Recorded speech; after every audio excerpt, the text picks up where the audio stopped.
All right, Shalom. Shalom. We're a couple brothers here from GMS Atlanta camp.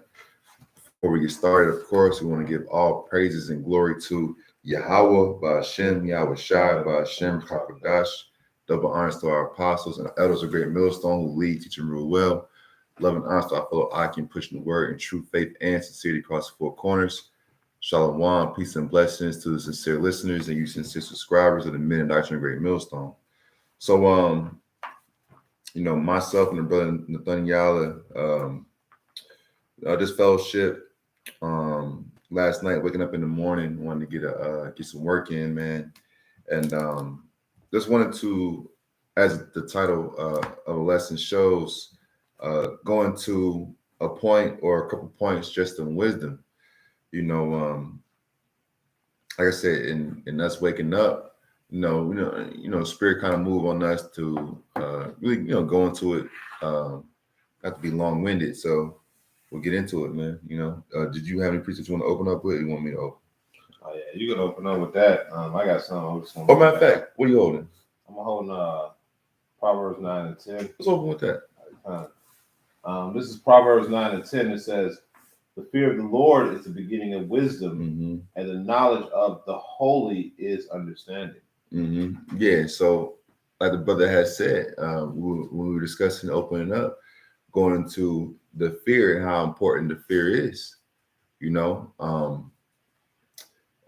Without a healthy level of fear, respect, and reverence for the Heavenly Father, Yahweh Shema Shai, He won't move, upon you or upon the spirit of wisdom, to grant you certain mysteries and insights. You got it, bro. Yeah, like the brother was saying, man. It says the fear of the Lord is the beginning of wisdom. When you really look into it, you move when you understand, when you have a healthy fear, a healthy dose of Yahweh Shai, and you fear Him correctly, then you will move in a certain fashion. And that movement, like, I'm only going to move this way because I'm afraid the Lord may do this or the Lord may do that, so I want to move here. That's a level of wisdom. That's wisdom right there, because you're moving in a manner that's going to keep you safe and on good terms with the Lord. You got it, bro. Oh no, you got any more on that? That was it, I believe. Okay, you got Isaiah 33. I got Isaiah 33. We can bring that up because they really kind of go hand in hand with the precept you just read as well. This is Isaiah 33 and 6, and it says, "And wisdom and knowledge shall be the stability of thy times." Right, and see, in which even right now, we're in a time and a season in which, most individuals, let alone most men, do not have access to the wisdom and the understanding that we have access to, man. Even as far as just understanding the true and proper names to even pray and give reverence to, in which, just to make it kind of clear, the original point of wisdom that I kind of wanted to, touch on, Lord willing, in this lesson, also to go into the power and the importance of prayer. That's one component of wisdom that the Spirit moved upon me and the brother to discuss, was how really prayer and wisdom move and operate hand in hand. So a major component of the wisdom and the knowledge and understanding that we have, that will be a stabilizing factor in our day to day, especially going into entering into and going into and through Jacob's trouble, will be the understanding of how important prayer is as well. Yeah, and it says wisdom and knowledge shall be the stability of their times, and it goes on to say, "And the strength of salvation, the fear of the Lord is is His treasure."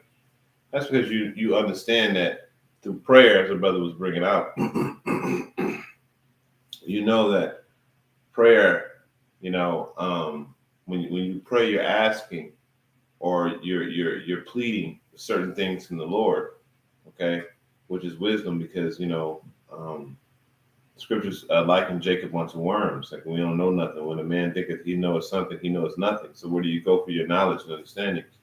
You go to the Lord. You go to the Lord to reveal things to you. You go to the Lord to show you, the right path. We live in a world, an ungodly world right now. You know, when you look around, everything is ungodly. These people ain't counting on the Lord. It says in I believe it's Isaiah the 30th chapter, around the 16th verse, the 30th chapter, the first verse. It says, "Woe to them that go down to Pharaoh that have not asked in my mouth," because that's unwise counsel to go to the wicked. You know what I'm saying? That's unwise counsel. So what the Lord is saying here is the fear of me. The fear of me is the beginning of wisdom. You know what I'm saying? Because that's gonna put you on a straight and narrow, so to speak. You know, well, if you do this, if you do that, that might be your ass. You see what I'm saying? So because you have that healthy fear, that healthy dose, the Lord imparts to you understanding. And as your level of fear grows, your level of understanding grows. Yeah, and vice versa. You know, as your understanding grows, your fear grows. Mm-hmm. You got it, bro. Okay. So the next precept, Did you finish that? yeah, that was it. You need to get in Bible show? This is Isaiah 33:6. It says, "And wisdom and knowledge shall be the stability of their time, and the strength of thy salvation. The fear of the Lord is his treasure." Mm-hmm. And you notice that it didn't say wisdom and knowledge is his treasure. It said the fear of the Lord is his treasure. And the reason why it says that is because the beginning of wisdom and knowledge comes through the fear of the Lord. So, you know, the wisdom of wickedness is in wisdom, according to the scriptures, right? But the fear of the Lord is wisdom. That's the beginning of wisdom. That's the beginning of understanding, is to have the fear of Yahweh Shem Shai, right? So if you don't have that's why it says it is his treasure, because if you have that fear, you're going to move according to the oracles of the prophets, the oracles of the Lord. You're going to move in that manner. You see what I'm saying? Because you have that fear of the Lord, you're going to do your best to, you know. But yeah, you got it, bro. Yeah, kind of.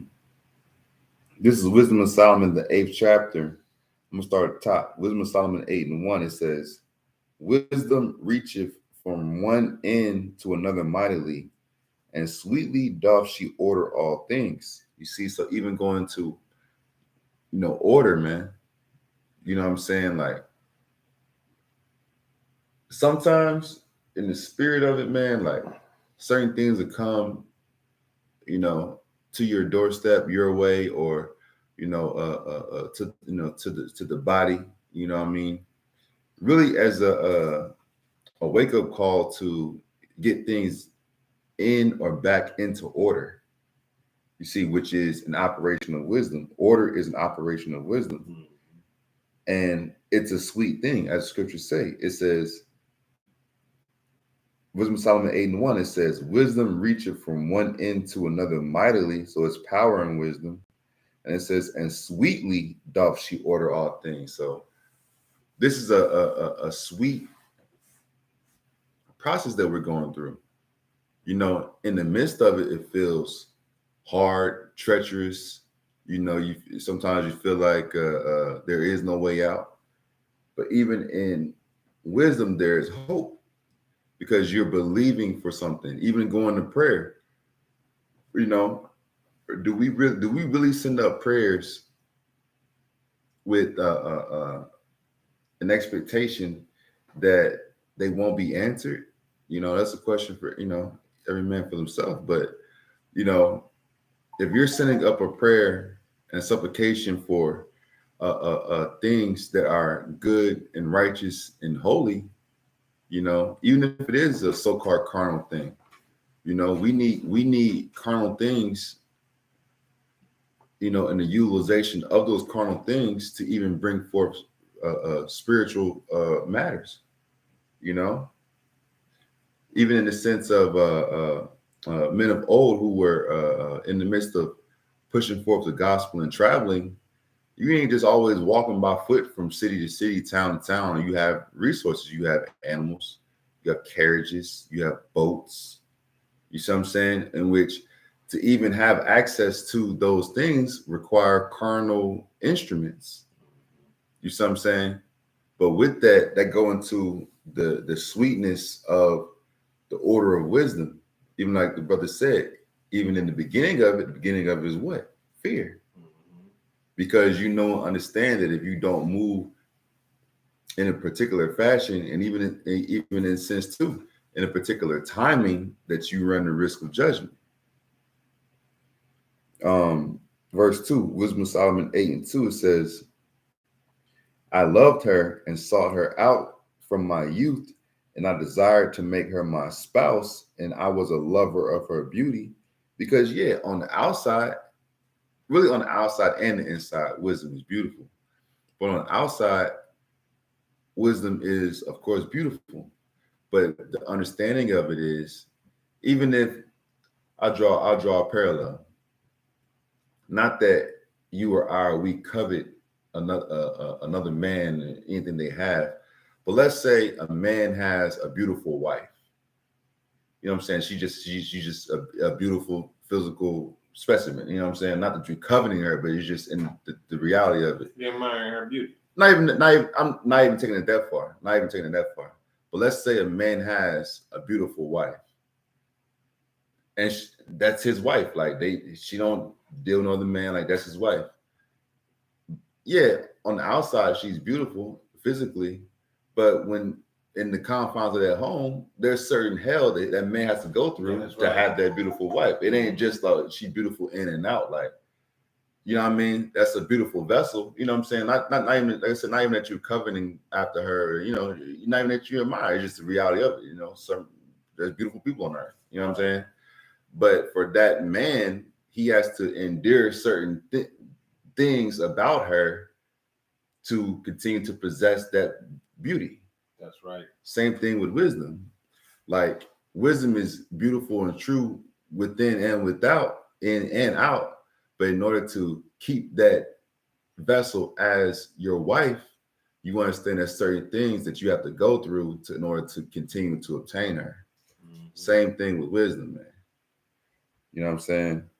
And I'm gonna get this one more verse. Wisdom of Solomon 8:3. It says, in that she is conversant with God, she magnified her nobility. Yeah, the Lord of all things himself loved her. You see, and I have that word pulled up in the dictionary. What is this? It's a dictionary.com app or dictionary app. It says for conversant, it says an adjective, familiar by use or study, usually followed by with. So in the third verse in Wisdom of Solomon 8, it says, in that she is conversant with the Most High, so familiar by use or study. You see what I'm saying? There's a familiarity that comes with wisdom being order, being a process, being the good, the bad, the ugly. You see what I'm saying? But in the understanding of it, you know, at a certain level, you understand, just like they say in the world, anything worth having, you got to work for. Anything. So even with that, even with wisdom, you got to work for it. An extension of and a major component and portion of wisdom is prayer, because even with that is familiar by use or study. And it says having regular or frequent conversation, intimately associating, acquainted. So even when we get into wisdom and the components of it, a major component of it is prayer, because it goes into that's a way and method of communication, and that's how one way that wisdom interacts and mediates between the heavens and the earth being within us, Lord willing, is through prayer. You got it, bro. So I'm gonna bring out this one quick account. I'm gonna bring out Wisdom of Solomon 1 and Kings 1:15. I'm sorry, 3. First Kings 3. Let's see.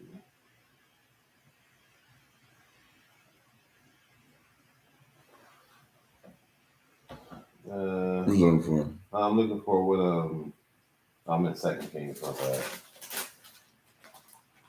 Likely. Thought I was in First Kings. You looking for that account with Solomon. Check First Kings 10. Yeah, it's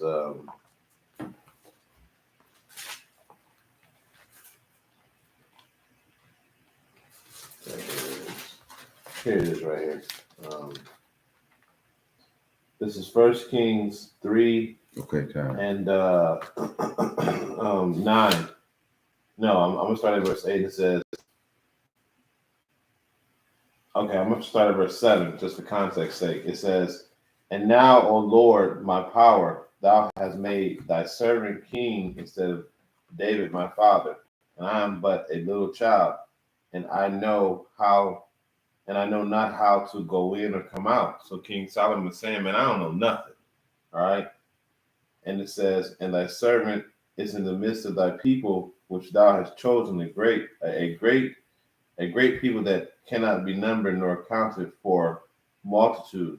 And he says, give therefore thy servant an understanding heart to judge thy people, and I may discern between good and bad. For who is able to judge this thy so great a people? So what did King Solomon do? King Solomon prayed to Yahweh Shem Yahushai for wisdom and understanding to be able to guide his people. You see that? So where did the beginning of wisdom start for King Solomon? It started with his understanding of who he needed to fear, which was Yahweh Shem Yahushai. And through that fear, he humbled himself and asked the Lord for wisdom to govern his people. And what did the Lord do? Now I'm going to continue on so you can get the answer. And it says, verse 10, and it says, and this speech pleased the Lord that Solomon had asked this thing. And Yahweh said unto him, because thou asked this thing and hadst not asked for thyself long life, neither has asked for riches for thyself, nor have asked the life of thine enemies, but have asked for thyself understanding to discern judgment. Behold, I have done according to thy word. So he granted his prayer, his petition. And lo, I have given thee a wise and understanding heart, so that there is none like thee before thee, neither after thee shall any arise unto thee. And I have also given thee that which thou hast not asked, both riches and honor, so there shall not be any among the kings like unto thee all thy days. You see? So the Lord through that fear that King Solomon had for the Lord, he gave him wisdom, knowledge, and understanding, and he gave him everything else. You see?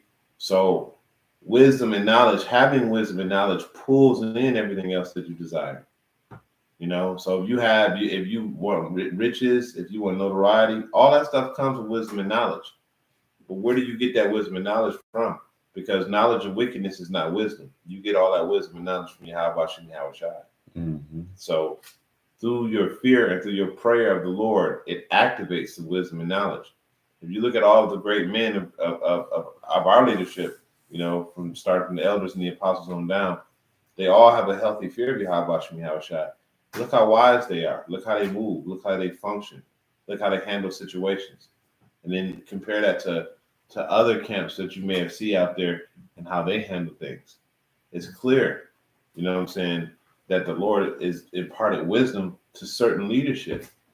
And why has he done that? Because they fear the Lord. They're not trying to go out there and make money off of selling purple garments, right? They're not out there taking the bag, getting a 501c3.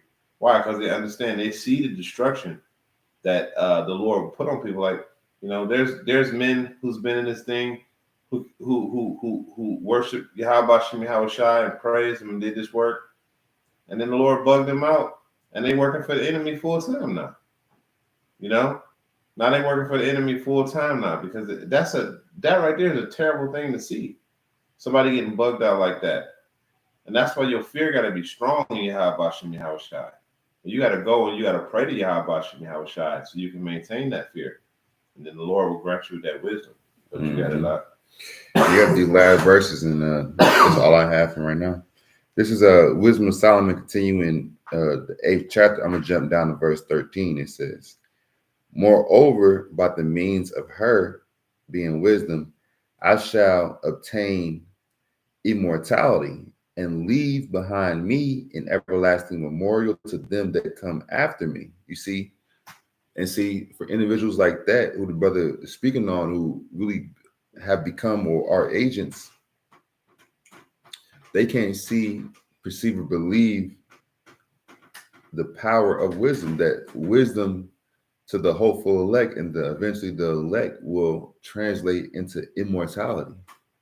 You see, Mhm. they trapped and locked into a world in a state of carnality. You see, in verse 14, Wisdom of Solomon 8 and 14, I shall set the people in order, and the nations shall be subject unto me. And you see, by way of wisdom, like the brother said, all things that certain people compromise their integrity for, if they just held fast and understood the power and nature of wisdom, if it's within the will of the Heavenly Father, Yahweh Shema Shah, you'll get all those things anyway.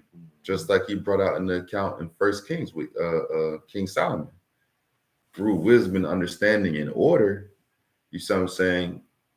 King Solomon was opened up to, he could receive a bunch of worldly stuff anyway. You see, but what good is all the worldly stuff if you don't have a spiritual foundation to lay, lay it upon, so to speak? It's no good, because ultimately those worldly things will corrupt an individual. That's right. That's right. You got it, bro. Yeah, the brother Elliot, you need that wisdom, knowledge, and understanding of the Lord, so you can balance all of that worldly stuff, man, because it will corrupt you. You know, knowledge puff up, so does money. I got a quick one, and I guess this is all I got too. This is wisdom. I'm sorry, this is Ecclesiasticus 4:11. It says, "Wisdom exalteth her children, and layeth hold of them that seek her." Right. Again, the fear of the Lord is the beginning of wisdom. So seeking the Lord ultimately leads you to seeking what? Wisdom. Um, he that loveth her loveth life, right? Um, the law of the Lord is life, right? And he that seek and they that seek to her early should be filled with joy. He that holdeth her fast shall inherit glory, and whatsoever she entereth, the Lord will bless. They that serve her shall minister to the Holy One, and them that love her, the Lord doeth love. Because when you have wisdom, you're going to do those things that please the Lord. Because you cannot please the Lord without wisdom. And again, going back to wisdom of wickedness is not wisdom. Wisdom of the holy is wisdom. Wisdom of Yahweh Shem Yahweh Shai is wisdom. It says, verse 15, who giveth ear unto her shall judge the nations, and he that attendeth unto her shall dwell securely. All right. If any man committeth himself unto her, he shall inherit her, and his generation shall hold her in possession. I can tell you that we don't have, as a nation, we don't have wisdom because our generations are through. It says, verse 17, first, for at first she will walk with him by crooked ways and bring forth fear and dread upon him and torment with her discipline until she may trust his soul and try him by her laws. Then will she return straightway unto him and comfort him and show him her secrets. All right. So, you know, the secrets of wisdom lies in discipline. You know, that's why the scriptures say, that's the word disciple comes from the word discipline.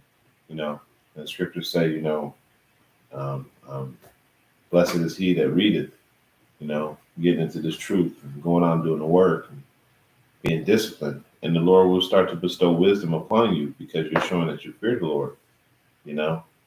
And of course, all of us say it all the time. Oh yeah, we catching hell. Well, think about it. The scripture just said that this wisdom take you down crooked paths, right? Paths ain't really that comfortable, you know.